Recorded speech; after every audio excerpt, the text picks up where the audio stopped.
So students, हम distance और depth perception के साथ आज की इस क्लास को स्टार्ट करेंगे। डिस्टेंस और डेप्थ परसेप्शन को अच्छे से समझते हैं। देखो बच्चों, आप जो भी चीज़ों को अपने आसपास देख पा रहे हो, ये सारी चीज़ें ना आपको 2 डायमेंशंस में, मतलब लेंथ और ब्रेड्थ की फॉर्म में एक स्क्रीन की तरह ये रेटिना पर, आपके आईज़ की रेटिना पर जो है इमेज बन रही है, अगर आप सबको पता हो। ठीक है जी, तो रेटिना पर जब ये इमेज बन रही है 2 डायमेंशंस की फॉर्म में, so how is it possible कि आप अपने पूरे इस वर्ल्ड को 3D फॉर्म में समझ पाते हो, जिसे हम कहते हैं 3 डायमेंशंस में समझ पा रहे हो, जिसमें आप ये समझ पा रहे हो कि आपसे कोई भी व्यक्ति, कोई भी ऑब्जेक्ट कितनी दूरी पर है और उससे भी ज़्यादा दूरी पर कोई चीज़ कैसे है। तो ये जो आप पूरा वर्ल्ड एक 3 डायमेंशंस में देख पा रहे हो, ये आपकी समझ है, और इस समझ को हम क्या कहते हैं? डिस्टेंस परसेप्शन और डेप्थ परसेप्शन। सो हम मीनिंग को देख लेते हैं। The process of viewing the world in 3 dimensions. 3 dimensions मतलब 3D। ये जो 3D में आप पूरे प्रोसेस को, पूरी इस दुनिया को समझ पा रहे हैं, देख पा रहे हैं, दिस इज बेसिकली डिस्टेंस और डेप्थ परसेप्शन। नेक्स्ट बात स्टूडेंट्स, रियल लाइफ एग्जांपल्स की अगर हम बात करें, तो जब एक विकेट कीपर ने या फील्ड पे खड़े एक क्रिकेटर ने जो है बॉल को कैच करना है, तो उसकी भी ये डेप्थ परसेप्शन ही है जो उसे समझाती है कि बॉल कौन सी डायरेक्शन में आ रही है और उससे कितनी दूरी पर है, कौन से एकदम किस सेकंड पे उसको कैच करना है और बॉल कैच हो जाएगी। जब कार को आप पार्क करते हैं, उस टाइम भी डिस्टेंस और डेप्थ परसेप्शन काम में आता है। सुई में धागा परोने के टाइम भी ये चीज़ काम आती है कि कितनी दूरी पर धागा है और सुई में आपने कहाँ पर जो है उसको परोना है। एंड इवन स्टेयर्स को उतरने वक्त और ये चीज़ समझने वक्त, चलते फिरते, भागते, उठते, बैठते, कि कोई चीज़ आपसे कितनी दूरी पर है, हर एक चीज़ में हम क्या कर रहे हैं? हम डेप्थ परसेप्शन और डिस्टेंस परसेप्शन की हेल्प से हर एक चीज़ को समझ पा रहे हैं। नेक्स्ट स्टूडेंट्स, अगर हम इसके क्यूज़ की बात करें कि ऐसे कौन से क्यूज़ हैं, ऐसे कौन से हिंट्स हैं जो हमें हेल्प करते हैं इस चीज़ को जज करने में, तो वो है मोनोक्यूलर एंड बाइनोक्यूलर क्यूज़। सबसे पहले हम क्यूज़ की अगर बात करें, that what is the meaning of cues, तो क्यूज़ में आपको हेल्प करते हैं डेप्थ को परसीव करने के, और 2 तरह के जो क्यूज़ आ जाते हैं, that is so 2 main sources of information जिनको हम क्यूज़ कहते हैं, मोनोक्यूलर एंड बाइनोक्यूलर क्यूज़। तो मोनोक्यूलर क्यूज़ बेटा जी, आपको, आप एक आंख से भी अगर देख रहे हो तो आप परसीव कर लेते हो डेप्थ परसेप्शन को, आप डेप्थ को और डिस्टेंस को समझ लेते हो, देख लेते हो। लेकिन अगर हम बाइनोक्यूलर क्यूज़ की बात करें, तो दोनों आंखों की मदद से ही आप ये समझ पाओगे कि कोई भी चीज़ आपसे कितनी दूरी पर है।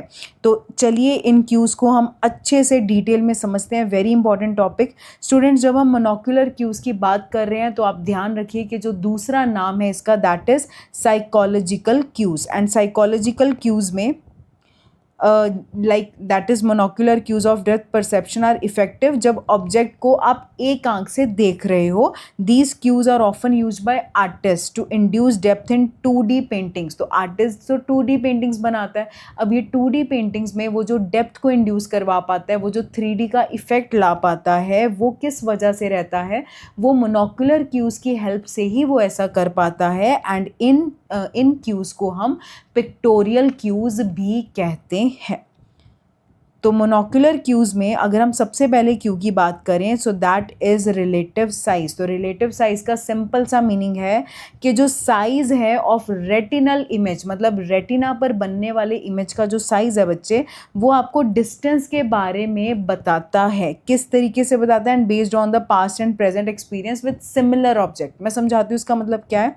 So we tend to perceive an object farther away. Farther का मतलब होता है दूर, ठीक है, आपसे दूर। when it appears small and closer when it appears bigger। तो कोई भी ऑब्जेक्ट जब आपको बड़े साइज़ का दिखता है, तो आप क्या परसीव करते हो कि ये चीज़ आपके पास में है, और जब कोई चीज़ छोटी नज़र आती है, छोटे साइज़ की नज़र आती है, तो आप क्या परसीव करते हो कि ये दूर है। अब इसका मतलब क्या है? आप काफ़ी दूरी पर खड़े हो और आप अपने फ्रेंड को देख रहे हो, वो बहुत दूर है आपसे। तो फ्रेंड को अगर आप नापोगे ना, अगर आप हैंड से, आपको जो दिख रहा है वो सिर्फ इतना ही दिख रहा होता है, तो क्या आपका फ्रेंड इतना ही है? और जैसे जैसे वो पास आता है उसका वो साइज़ बढ़ता रहता है। अभी रेटिना पर इमेज जो है वो छोटी बनी है, तो आपकी समझ, आपकी परसेप्शन ये नहीं आपको कहती कि अच्छा मेरा फ्रेंड तो जी हाइट से छोटा हो गया। नहीं, आपने पहाड़ों पर चलती हुई गाड़ियाँ देखी होंगी, तो गाड़ियाँ आपको इतनी इतनी सी नज़र आती हैं, तो इसका मतलब ये नहीं है कि वो टॉय कार हैं। आप ये समझ रख रहे हो कि वो गाड़ियाँ आपसे बहुत दूरी पर हैं।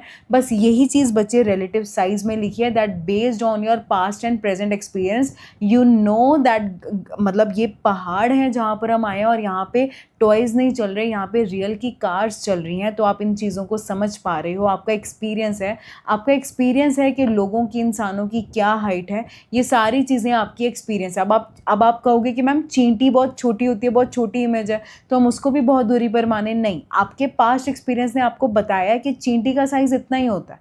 ठीक है जी। तो ये चीज़ है कि जब आप आसमान से एरोप्लेन को जाते हुए देख रहे हो तो वो बहुत छोटा होता है, दैट मीन्स वो काफ़ी डिस्टेंस पर है। इट डजंट मीन कि वो एरोप्लेन इतना सा ही है। चलिए, तो अब नेक्स्ट हम बात करते हैं इंटरपोजिशन और ओवरलैपिंग। तो इसका मतलब बच्चे ये होता है कि ओवरलैप्ड ऑब्जेक्ट जो है उसे हम दूर मान लेते हैं और जिस ऑब्जेक्ट ने उसको कवर किया हुआ है उसे नियरर। अभी ओवरलैप्ड ऑब्जेक्ट का मतलब क्या है? जो छिपा हुआ है। तो जो छिपा हुआ है उस ऑब्जेक्ट को हम दूर मानते हैं। ठीक है जी। तो जो ऑब्जेक्ट जिसके पीछे छिपा हुआ है उसको दूर मानते हैं, और जो ऑब्जेक्ट हमें दिख रहा है, मतलब जो ओवरलैप कर रहा है दूसरे को, उसको हम पास में मानते हैं। That's it. So these are the monocular cue. आप एक आंख की मदद से ही आप इनको समझ लेते हो, इनको परसीव कर लेते हो। नेक्स्ट, अगर हम लीनियर पर्सपेक्टिव की बात करें तो यहाँ पे डिस्टेंट ऑब्जेक्ट जो है वो क्लोजर नज़र आते हैं as compare to nearer object. कभी रेलवे ट्रैक को देखा है? दूर तक जितना आपको रेलवे ट्रैक दिख रहा होगा ना, देखना आपको बिल्कुल एंड पॉइंट पे ना रेलवे ट्रैक आपस में मिलता हुआ नज़र आएगा। तो क्या इसका मतलब ये है कि वहाँ पे जाके ट्रेन की टक्कर वक्कर हो सकती है और रेलवे ट्रैक मिल रहा है? नहीं, रेलवे ट्रैक कभी भी नहीं मिल रहा होता, हमें वैसा दिख रहा होता है। तो हम ये समझ रखते हैं कि वो रेलवे ट्रैक दूर है, और ये जो पैरेलल लाइंस जा रही हैं जो हमारे बिल्कुल पास में हमें दिख रही हैं वो मिल नहीं रही हैं, तो ये हमारे काफ़ी पास में है। नेक्स्ट स्टूडेंट्स, हम एरियल पर्सपेक्टिव की बात करेंगे। सो एरियल पर्सपेक्टिव में इन्होंने कहा है, इन्होंने समझाया है कि जो हवा है, जो एयर है, उसमें माइक्रोस्कोपिक पार्टिकल्स रहते हैं, डस्ट और मॉइस्चर के, जो डिस्टेंट ऑब्जेक्ट्स को हेजी और ब्लरी दिखाते हैं, और इस इफ़ेक्ट को एरियल पर्सपेक्टिव कहा जाता है। याद करो, जब आप कभी लास्ट जब पहाड़ों में गए थे तो जो बिल्कुल पास के पहाड़ थे वो आपको ग्रीन कलर के नज़र आ रहे थे, ब्राउन ग्रीन, बिकॉज उनके ऊपर जो है वो पेड़ वगैरह लगे होते हैं तो हमें ग्रीन नज़र आ रहे होते हैं। और जो बहुत दूर पहाड़ होते हैं वो हमें ब्लू कलर के नज़र आते हैं। याद आया आपको? ब्लू कलर के नज़र आते हैं।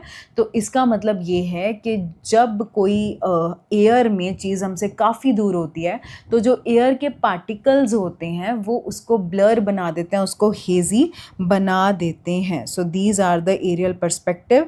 Next is light and shade. अभी लाइट एंड शेड का मतलब क्या है कि लाइट में ऑब्जेक्ट के कुछ एक पार्ट्स हाईलाइटेड होते हैं और कुछ एक पार्ट्स अंधेरे में छिपे हुए होते हैं। हाईलाइट्स और शेडोज़ भी स्टूडेंट्स हमें ऑब्जेक्ट के डिस्टेंस के बारे में अच्छे से बताता है, अच्छे से एक्सप्लेनेशन देने में हमें हेल्प करता है कि कोई भी चीज़ हमसे कितनी दूरी पर है और कितने पास में है। नेक्स्ट स्टूडेंट्स, हम रिलेटिव हाइट की बात करेंगे। तो ये कहीं ना कहीं रिलेटिव साइज़ के साथ मिलता जुलता है। साइज़ में हम उसके ओवरऑल साइज़ की बात कर रहे हैं, और हाइट में हम सिर्फ और सिर्फ किसकी बात कर रहे हैं? सिर्फ हाइट की बात कर रहे हैं। तो जब दो ऑब्जेक्ट्स हमें पता है कि ये सेम साइज़ के हैं, मेरे फ्रेंड्स जो लोग हैं ये ऑलमोस्ट सेम साइज़ के हैं, तो सिंपल सी बात है कि जब वो पास में हैं वो मुझे लार्जर दिख रहे हैं और दूर में है तो मुझे स्मॉलर दिख रहे हैं। दैट डजंट मीन कि उनका जो हाइट है वो स्मॉल या जो है वो लेंथी हो गया। नहीं, इट मीन्स कि वो हमसे दूर हैं जब वो स्मॉल दिख रहे हैं। तो जब हमें स्मॉल दिख रहे हैं दैट मीन्स हमारी जो रेटिनल इमेज है, जो रेटिना पर इमेज है, वो हमें क्या दिख रही है? वो हमें स्मॉल दिख रही है। नेक्स्ट स्टूडेंट्स, हम बात कर लेते हैं टेक्सचर ग्रेडियंट की। तो टेक्सचर ग्रेडियंट में क्या होता है? जितनी चीज़ आपके पास में होती है आपको उतना टेक्सचर उसका क्लियरली बहुत अच्छे से नज़र आ रहा होता है, और जितनी वो चीज़ दूर हो जाती है उतनी वहाँ पे डेंसिटी ज़्यादा हो जाती है और सब मिक्सअप हो जाता है और हमें टेक्सचर अच्छे से समझ में नहीं आता। नेक्स्ट बच्चे हम मोशन पैरेलैक्स की बात कर लेते हैं। ध्यान रखना, मैंने आपको इस क्लास की स्टार्टिंग में ये समझाया था कि मोनोक्यूलर क्यू साइकोलॉजिकल क्यूज़ है और इन्हें पिक्टोरियल क्यूज़ भी कहा जाता है। तो ये जो मोशन पैरेलैक्स है, no doubt this is monocular cue, this is psychological cue, but this is not pictorial cue. ये पिक्टोरियल क्यू नहीं है, इसे काइनेटिक मोनोक्यूलर क्यू कहते हैं, बिकॉज जब मूवमेंट है, जब मोशन है, उस टाइम पर ये हमें हेल्प करता है समझाने में कि कौन सी चीज़ हमसे पास है और कौन सी चीज़ हमारे से दूर है। So the distant objects appear to move slowly then the objects that are close. कभी गाड़ी में गए हो, कभी लॉन्ग ड्राइव पर गए हो, कभी एक शहर से दूसरे शहर गए हो, परिवार के साथ, दोस्तों के साथ ट्रिप पर गए होगे बस में, तो जो बिल्कुल आपके पास में जो सड़क का डिवाइडर होता है वो कितनी फास्ट आपके ऑपोजिट डायरेक्शन में जा रहा होता है, कितनी फास्ट जा रहा होता है ना। ब्लैक वाइट कलर का पेंट होता है, हम अक्सर वो चीज़ बचपन में देखा करते थे, याद है ना। तो बहुत फास्ट जा रहा होता है और वहीं सड़क के उस किनारे दूसरे साइड पर जो कोई घर है या कोई कुछ भी हमें दिख रहा है, कोई दुकानें दिख रही हैं, शॉप्स दिख रही हैं, वो भी सब ऑपोजिट डायरेक्शन में जा रही हैं, बट वो कंपैरेटिव टू डिवाइडर वो स्लो जा रही होती हैं। फिर उनके पीछे जो हमें एग्रीकल्चरल लैंड्स, फार्म्स दिख रहे होते हैं, वो और स्लो जा रहे होते हैं। अब बात कर लेते हैं सूरज की, जो सबसे ज़्यादा दूरी पर है, या मून है सबसे ज़्यादा दूरी पर है, ये हमारे साथ साथ चल रहे होते हैं और स्लो स्पीड पे चल रहे होते हैं। तो ये हमें ये नहीं बताता है कि हमारे साथ चांद जा रहा है, हमारे साथ सूरज जा रहा है, या घर हमारे से पीछे जा रहे हैं। ये हमें ये बताता है दैट कोई चीज़ हमसे कितनी दूरी पर है और कितनी पास में है। चलिए, सो स्टूडेंट्स, अब ये थे हमारे monocular cues. Now we will start with the binocular cues, जिन्हें हम फिजियोलॉजिकल क्यूज़ भी कहते हैं। सो बाइनोक्यूलर क्यूज़ में आपकी दोनों आंखें काम आने वाली हैं। You have to perceive this things with both of your eyes. अगर हम पहले बात कर ले रेटिनल और बाइनोक्यूलर डिस्पैरिटी की, तो स्टूडेंट्स आपकी दोनों आंख जो हैं these are separate from each other, और इनका ये जो डिस्टेंस है दैट इज़ 6.5 सेंटीमीटर। अब ये 6.5 सेंटीमीटर का जो डिस्टेंस है, इसे हम क्या कहते हैं? इसे हम रेटिनल डिस्पैरिटी कहते हैं, या फिर बाइनोक्यूलर डिस्पैरिटी, या फिर मेजरली इसको रेटिनल डिस्पैरिटी कहा जाता है। तो इसे हम रेटिनल डिस्पैरिटी कहते हैं। और ये रेटिनल डिस्पैरिटी जो है हमें हेल्प करती है बताने में कि कोई चीज़ हमसे कितनी दूर है और कोई चीज़ हमसे कितनी पास है। तो अगर हम एक एक्टिविटी करें, आपके हाथ में अभी जो भी पेन पेंसिल है, या आप पेन पेंसिल उठा लीजिए अपने आसपास से, और आप पेन पेंसिल को अपने बिल्कुल काफ़ी पास में रखिए, ठीक है। आप अपने नोज़ के पास में रखिए, आप अपने नोज़ के पास में रखिए, ठीक है जी। अब आप क्या कीजिए, एक बार आप राइट आई को बंद कर देखो, ठीक है, और एक बार आप जो है लेफ़्ट आई को क्लोज़ करके देखो, ठीक है। तो आपने बिना ऐसे हाथ रखे आप राइट और लेफ़्ट आई में एक बार ये क्लोज़ करो, एक बार ये क्लोज़ करो, तो आपको पेंसिल जो है वो मूव करती हुई नज़र आएगी, इधर से इधर से इधर से इधर, इस तरीके से आ रही है। अभी आप वन आर्म की लेंथ ले लो, ठीक है, आप पूरी वन आर्म की लेंथ ले लो, और वन आर्म की लेंथ पे आप अभी राइट और जो आपकी लेफ़्ट आई है इसको एक बार क्लोज़ करो, ठीक है। एक बार जैसे राइट आई क्लोज़ की, लेफ़्ट आई ओपन रखिए, अभी लेफ़्ट आई क्लोज़ कर लो, राइट आई ओपन है, राइट आई क्लोज़ कर लो, लेफ़्ट आई ओपन है। आप इस तरह थोड़ा फास्ट करोगे तो इसकी जो मूवमेंट है ये कम होगी, बट जब आपके पास था काफ़ी ज़्यादा थी, जब आपसे दूर है तो काफ़ी कम है। तो इसका मतलब ये है कि जब ये पास में है और बहुत ज़्यादा है, तो हम कहेंगे कि यहाँ पे रेटिनल डिस्पैरिटी बहुत ज़्यादा है। तो दैट मीन्स कि ये पेन जो है वो मेरे काफ़ी पास में है। और अगर ये रेटिनल डिस्पैरिटी कम हो रही है, तो मैं क्या कह रही हूँ कि ये पेन जो है वो मेरे से स्टूडेंट्स जो है वो दूरी पर है। तो देखिए यहाँ पर दोनों आइज़ की मदद से हम ये बता पाते हैं कि कोई भी चीज़ हमसे कितनी पास में है और कितनी दूरी पर है। चलिए, तो नेक्स्ट अब हम बात करते हैं कन्वर्जेंस की। तो कन्वर्जेंस में सेम दोबारा पेन पेंसिल ले लीजिए, अभी वापस नहीं रखना है आपने। पेन पेंसिल लेकर आप दोनों आइज़ को इसके ऊपर फोकस करो, ठीक है, इसके ऊपर फोकस करो। एक बार अपने पास में रख के फोकस करो, और एक बार आप वन आर्म के लेंथ पे रखकर फिर आप इसके ऊपर फोकस करो। तो व्हाट यू विल फील जब ये आपके पास में है, तो जब आप दोनों आइज़ के साथ इसको देखोगे तो कन्वर्जेंस बहुत ज़्यादा होगी, बहुत ज़्यादा आइज़ पर प्रेशर आएगा, आइज़ बहुत ज़्यादा कन्वर्ज हो जाएंगी। और जब आपने दूरी पर रखा है तो इतनी कन्वर्जेंस नहीं होगी, जब आप दूरी पर इसको देख रहे हो तो इतनी कन्वर्जेंस नहीं होगी। तो again it gives you a Q that आपका जो ऑब्जेक्ट है वो पास में है, अगर कन्वर्जेंस कन्वर्जेंस ज़्यादा है, और दूरी पर है अगर कन्वर्जेंस कम है। तो यहाँ पर देखिए आपको रट्टा लगाने की भी ज़रूरत नहीं है, आपको जस्ट इन एग्जाम्पल्स को अपने दिमाग में रखना है और एग्ज़ाम के टाइम पर आपको ये चीज़ में ध्यान में रख के फिर आपको लिख देना है कि कन्वर्जेंस ज़्यादा है तो फिर ये दूरी पर है, कन्वर्जेंस कम है तो ये पास में है। ठीक है जी। सो यहाँ पर एक बार जो लिखा है उसको रीड कर लेते हैं। That when we see a nearby object, हमारी जो आईज हैं ये कन्वर्ज करती हैं inward to bring the image on the fovea of each eye, and the group of muscles message भेजते हैं फटाफट ब्रेन को रिगार्डिंग द डिग्री के कितनी जो आईज हैं वो कितना इनवर्ड टर्न किया है, and these messages are interpreted as cues to the perception of depth. The degree of convergence decreases as the object moves farther away. That's it. अभी next students हम अकोमोडेशन के बारे में समझ लेते हैं। So accommodation refers to a process by which we focus on the image on the retina with the help of ciliary muscle. अभी ciliary muscle की हेल्प से हम एक इमेज को देख पाते हैं और फोकस बना पाते हैं। अभी ये मसल्स क्या करते हैं ना, हमारे लेंस का थिकनेस जो है वो चेंज कर देते हैं। अगर हमसे ऑब्जेक्ट दूर जाता है, मोर देन 2 मीटर्स की दूरी पर जाता है, तो ये मसल रिलैक्स हो जाते हैं, और जब ये ऑब्जेक्ट हमारे पास में होता है तो ये मसल्स क्या करते हैं, कॉन्ट्रैक्ट हो जाते हैं और थिकनेस बढ़ जाती है। तो जब थिकनेस बढ़ जाती है और मसल कॉन्ट्रैक्ट हो जाते हैं तो वो हमारे ब्रेन को क्या मैसेज देते हैं कि ये जो ऑब्जेक्ट है वो हमारे पास में है। That's it. और we will do the next topic that is perceptual constancies. देखो नाम से क्लियर है that you are constant in your perception, no matter कोई चीज़ कितनी दूरी पर है, पास में उसका साइज़ क्या है, उसको आप अंधेरे में ले गए हो, आप उजाले में ले गए, उसने अपना कलर चेंज कर लिया है बिकॉज ऑफ दैट अंधेरा उजाला, आपकी जो परसेप्शन करने की कॉन्स्टेंसी है जो सेम है वो बराबर है, that is perceptual constancy. So perception of the objects are relatively stable in spite of the changes in the stimulation of sensory receptor. अभी सेंसरी रिसेप्टर्स में हम कहेंगे ना कि उसको स्टिमुलेट करने में चेंजेस आई। एक वाइट कलर का कागज़ आप अंधेरे में ले गए तो वो वैसा दिख रहा है, थोड़ा डार्क दिखने लग गया, और उजाले में ले आए तो ज़्यादा वाइट कलर का दिख रहा है। ठीक है, बट इट डजंट मीन कि ये आपकी परसेप्शन को चेंज कर देगा। सो इसे हम परसेप्चुअल कॉन्स्टेंसी कहते हैं। तो साइज़ कॉन्स्टेंसी की बात करें तो अगेन वही चीज़ आ जाती है दैट जो परसीव्ड साइज़ है वो अनचेंज रहता है, फिर चाहे डिस्टेंस कितना भी क्यों ना हो। शेप कॉन्स्टेंसी की बात करें सो जो फेमिलियर ऑब्जेक्ट्स हैं जिनको हमें पता है, आपके घर में जितने भी प्लेट्स, चम्मच, कटोरी, ये सब चीज़ें हैं, आपको इनकी शेप्स के बारे में पता है, ये अनचेंज रहती हैं despite changes in the pattern of retinal image resulting from differences in their orientation. इसको हम क्या कहते हैं, इसको हम फॉर्म कॉन्स्टेंसी भी कहते हैं, इसको याद रखना।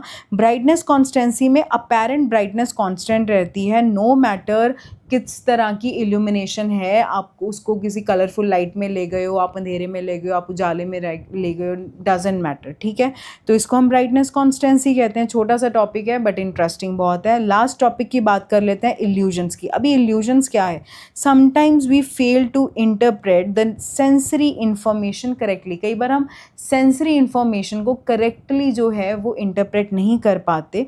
These miss perceptions resulting from miss interpretation, ये जो हम गलत परसेप्शन कर लेते हैं क्योंकि हम गलत इंटरप्रेट करते हैं इन्फॉर्मेशन को, इसको ही हम इल्यूजन कहते हैं, इसी को हम भलेखा कहते हैं।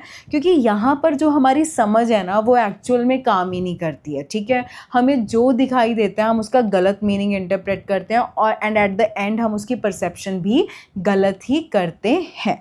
ठीक है जी। So that is why illusions are called primitive organizations. इसलिए इल्यूजन्स को क्या कहा जाता है, प्रिमिटिव ऑर्गेनाइजेशन। ठीक है जी। तो अब हम बात कर लेते हैं कि कुछ इल्यूजन्स बच्चे हमारी जो है वो यूनिवर्सल होती हैं और कुछ पर्सनल होती हैं। यूनिवर्सल इल्यूजन्स जो हैं वो सबको भलेखे में डालती हैं, सब लोग इस यूनिवर्सल इल्यूजन्स में जो है वो उलझ जाते हैं, इल्यूजन्स हो जाती हैं। बट पर्सनल इल्यूजन जो है ये इंडिविजुअल टू इंडिविजुअल वेरी करती है। ये दो बातें आपको याद रखनी है। उसके बाद जब हम विजुअल इल्यूजन्स की बात करेंगे तो हम बात करेंगे ज्योमेट्रिकल इल्यूजन की। सो ज्योमेट्रिकल इल्यूजन में हम मुलर लेयर की बात करेंगे।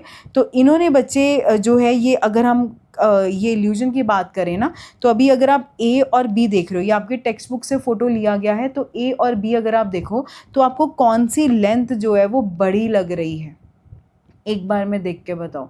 डेफिनेटली आपको B length, majority of you को लगेगा कि बी की जो लेंथ है वो ज़्यादा बड़ी है as compare to length of a. ठीक है जी, वो इसलिए बिकॉज ऑफ दीज कर्व्स। ठीक है, ये कर्व्स जो हैं यहाँ पर क्लोजिंग है, वहाँ पे ओपनिंग है, बस इसी ने बुलेका डाल दिया और देखा आपको इल्यूजन कर दिया ना। अभी आप स्केल के साथ मेजर करना, अपनी बुक में मेजर करना, तो बिल्कुल आपको सेम डिट्टो, बिल्कुल सही, एकदम बराबर की लेंथ्स मिलेंगी।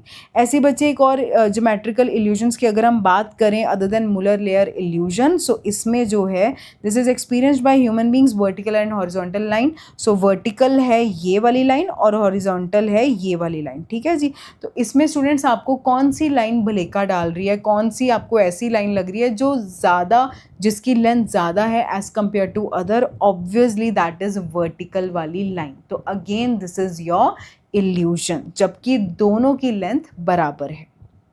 नेक्स्ट स्टूडेंट्स हम बात करते हैं अपैरेंट मूवमेंट इल्यूजन। अभी अपैरेंट मूवमेंट इल्यूजन में क्या होता है, जब भी आप थिएटर्स में मूवी देखने जाते हो, आप घर में बैठकर मूवी देखते हो ना, तो ये हमारा इल्यूजन होता है दैट हम एक वीडियो देख रहे हैं, हम मूवी देख रहे हैं, एक्चुअल में हम फोटोज़ को देख रहे होते हैं और वो फोटोज़ को इतनी फास्ट अरेंज किया होता है दैट वो हम सबको क्या इल्यूजन देती है, दैट हम एक वीडियो देख रहे हैं। एक्चुअल में हम कभी वीडियो देख ही नहीं रहे होते, हम फोटोज़ को ही देख रहे होते हैं। फोटोज़ को इतनी फास्ट चलाया जाता है दैट वो क्या इल्यूजन देता है, that is movement, moving, the photos are moving, so that gives us the illusion of video. Same happens at the time of Diwali, जब दिवाली लाइट्स लोगों के घर की लगी होती है, किसी के घर शादी वादी होती है तो लाइट्स लगी होती हैं, तो अगर वो जैसे फ्लिकरिंग ऑफ बल्ब्स होते हैं, मतलब बल्ब जग रहे हैं, बुझ रहे हैं, वो हमें क्या इल्यूजन देता है कि वो जो है लाइट्स मूव कर रही हैं। एक्चुअल में लाइट्स मूव नहीं कर रही होती, बल्ब्स जो होते हैं वो जग रहे और बुझ रहे होते हैं, जिनको हम कहेंगे फ्लिकरिंग ऑफ लाइट्स हो रही होती है। तो स्टूडेंट्स इसके साथ ही हमारा ये जो चैप्टर है वो सारा कंप्लीट हो चुका है। So students I hope that आपको ये सारा चैप्टर अच्छे से समझ में आ गया है। इसके बाकी की जो 3 क्लासेस हैं वो भी अपलोड हो चुकी हैं। अब आपने सारे चैप्टर को अच्छे से बढ़िया से समझना है और कोई भी डाउट के लिए आप कमेंट सेक्शन में डाउट पूछ सकते हैं। So thank you for joining today's class.